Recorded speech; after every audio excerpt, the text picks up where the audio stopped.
তীব্র তাপদাহের সবথেকে শান্তি এবং আরামদায়ক হলো দইয়ের শরবত।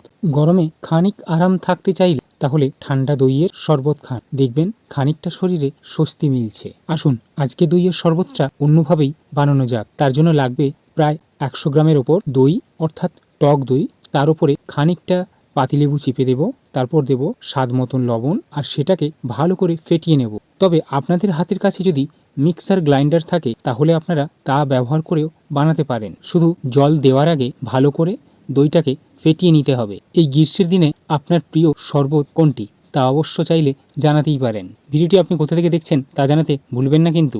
দইটা ভালোভাবেই ফেটিয়ে নিয়েছি, এবার দেব তাতে বরফের গোলা।